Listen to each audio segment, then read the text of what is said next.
السلام علیکم ورحمۃ اللہ وبرکاتہ۔ اس چینل کے اندر میں نے بہت سے رزق کی تنگی کے حوالے سے اعمال عرض کیے ہیں۔ آج ایک اور عمل آپ حضرات کی خدمت پہ عرض کر رہا ہوں۔ انشاءاللہ بہت ہی مبارک اور مجرب ترین عمل ہے۔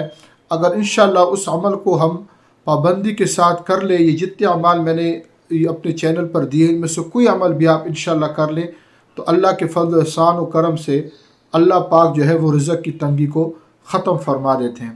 ایک اور عمل ہے، وہ بھی سورۃ المزمل شریف کے حوالے سے ہے۔ جیسے پہلے میں نے عمل عرض کیا تھا سورۃ المزمل شریف کا، اب وہ دوسرا ایک عمل ہے لیکن انتہائی آسان ترین عمل ہے۔ وہ یہ ہے کہ ہر نماز کے بعد ایک دفعہ سورۃ مزمل شریف کو ہم پڑھنا شروع کر دیں۔ تقریباً دن میں 5 نمازوں کے بعد ایک دفعہ ہم پڑھیں گے، دن میں اس کی 5 تعداد ہو جائے گی۔ یہ آسان بھی ہے، مجرب بھی ہے، تیز بھی ہے۔ ہر نماز کے بعد پابندی کے ساتھ اس کو ہم پڑھیں، انشاءاللہ تعالی رزق کی جتنے مسائل ہیں وہ اللہ پاک حل فرما دیں گے۔ السلام علیکم۔